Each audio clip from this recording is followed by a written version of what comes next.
నమస్తే. నేను మీ నాగబాబుని. ఒక సగటు భారతీయుడిని, ఒక హిందువుని. అదేంటి మీరంతా నాస్తికుడు అనుకుంటున్న నాగబాబు హిందువుని అంటున్నాడని అనుకుంటున్నారా?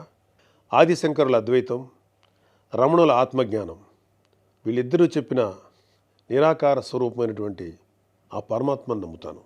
హిందువు అనేది ఒక నమ్మకమో ఒక మతమో కాదు, ఇది ధర్మం, మన జీవన విధానం.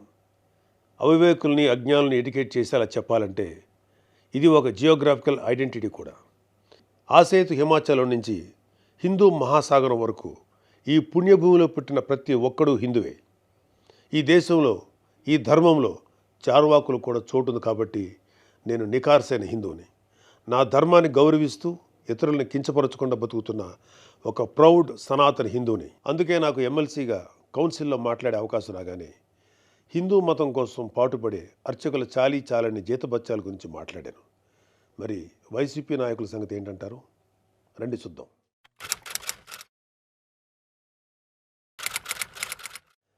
సెప్టెంబర్ 6, 2020 అంతర్వేది శ్రీ లక్ష్మీ నరసింహస్వామి వారి రథం దగ్ధమైన రోజు. రాష్ట్ర వ్యాప్తంగా ఉన్న హిందువులందరి మనోభావాలు దెబ్బతిన్న రోజు. అప్పటి వైసీపీ ప్రభుత్వం ప్రతిపక్షాల ఒత్తిడికి తలొగ్గి కేసుని సిబిఐకి అప్పచెప్తామని చెప్పింది. కట్ చేస్తే 2023లో ఒక హిందూ హక్కుల యాక్టివిస్టు ఆర్టీఐ వేశాడు. దానికి సిబిఐ ఏం సమాధానం చెప్పిందో తెలుసా?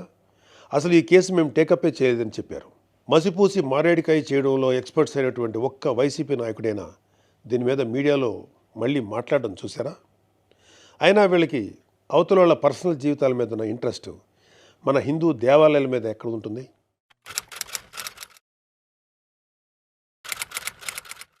డిసెంబరు 2020 రామతీర్థం రాముడు మనకు ఒక దైవం. మహావిష్ణువు అవతారం మాత్రమే కాదు, అంతకు మించి ఈ దేశం తాలూకు ఆస్తిత్వం రామకథలో ఉంది. ఒక మనిషి ధార్మికంగా ఎలా బ్రతకాలో రామాయణం చెప్తుంది. రామాయణంలో మారీచుడు చెప్తాడు, రామో విగ్రహవాన్ ధర్మ సాధు సత్య పరాక్రమ అని. ఈ భూమి మీద రాశీభూతమైన ధర్మమే శ్రీరాముడిని నమ్మే జాతి మనది. అలాంటి రాముడి శిరస్సును నరికినా పట్టించుకోని ప్రభుత్వం వైసీపీ ప్రభుత్వం. అప్పటి ప్రభుత్వం ఇన్వెస్టిగేషన్లో చూపించిన నిర్లక్ష్యం వల్ల దీని వెనుకున్న అసలు దోషులను శిక్షించలేక ఏదో నామకే వాస్తే కేసులు పెట్టి దీన్ని నీరు కార్చారు. అయినా మీకు మీ మంత్రులకి రిలీజ్ సినిమాలకు రివ్యూలు ఇవ్వడం మీద ఉన్న శ్రద్ధ రాముడి మీద ఎందుకు ఉంటుంది?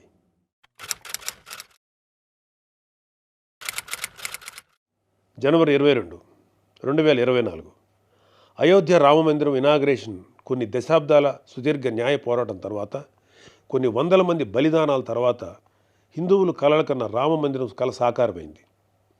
దేశమంతా ఒక పండగలాగా దీన్ని సెలబ్రేట్ చేసుకున్నారు.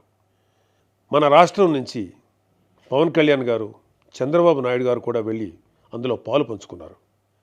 కానీ ఈరోజు హిందువుల మీద ఎక్కడ లేని ప్రేమ వలకపోస్తున్న వైసీపీ నాయకుడు గారు కనీసం ఫార్మాలిటీకైనా ఒక ట్వీట్ కానీ ఒక వీడియో బయట కానీ పెట్టారా? పోనీ మీ స్టాండ్ ఏంటో ఓపెన్గా ప్రజలకు చెప్పే దమ్ము అయినా మీకుందా?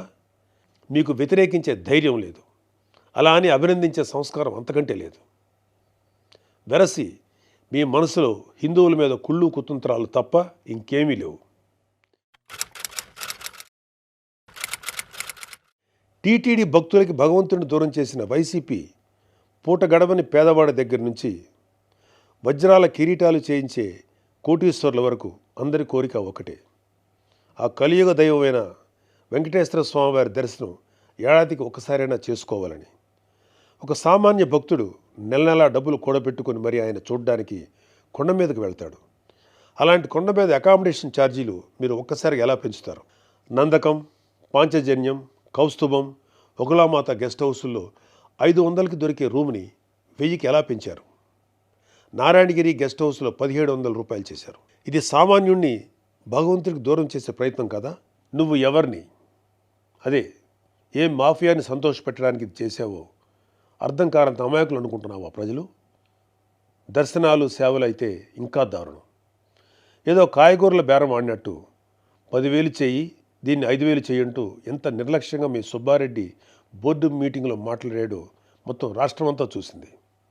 అంత చులకన మీకు హిందువులంటే. ఇకపోతే తిరుమల మీద నువ్వు చేసిన దోపిడీ అంతా ఇంతా కాదు. ఒకే ఒక ఉదాహరణ చెప్పాలంటే టీటీడీ కామన్ గుడ్ ఫండ్కి ఇచ్చే కాంట్రిబ్యూషన్ 2.5 కోట్లు ఉండేది. దీన్ని సెప్టెంబర్ 2021లో 50 కోట్లకు ఒక్కసారిగా పెంచేశాం. అసలు ఇక్కడే కాదు, ఎక్కడ కొండ కనపడినా గుండు కొట్టేయాలనుకోవడమేగా మన అలవాటు.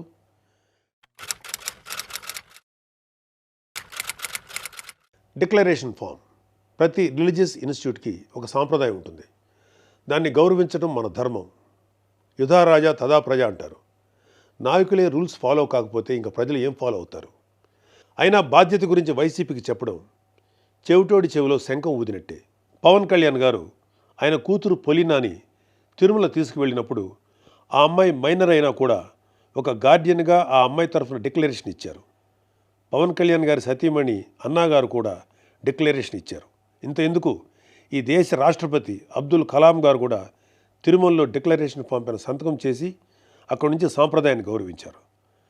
నువ్వు కలాం గారి కన్నా గొప్పోడివా?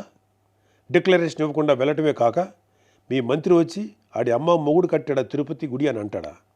అలా తలపొగురు మాటలు మాట్లాడితేనే జనాలు 151లో మధ్యన 5 తీసేసి 11 ఇచ్చారు. అయినా నువ్వు ఏమైనా మారావా? లేదు. డిక్లరేషన్ అడిగారు అని తిరుమల పర్యటన క్యాన్సిల్ చేసుకున్న చరిత్ర మంది. అయినా సెక్యులర్ ప్లేస్కి రిలీజియస్ ప్లేస్కి తేడా తెలియని నిన్ను ఎడ్యుకేట్ చేయటం మా వల్ల కాదు. ఇక ఫైనల్గా మన కల్తీ నెయ్యి వ్యవహారం గురించి చెప్పాలి. పాపం ఈరోజు డోసు ఎక్కువైనట్లుంది. రేపు మాట్లాడుకుందాం. Stay tune.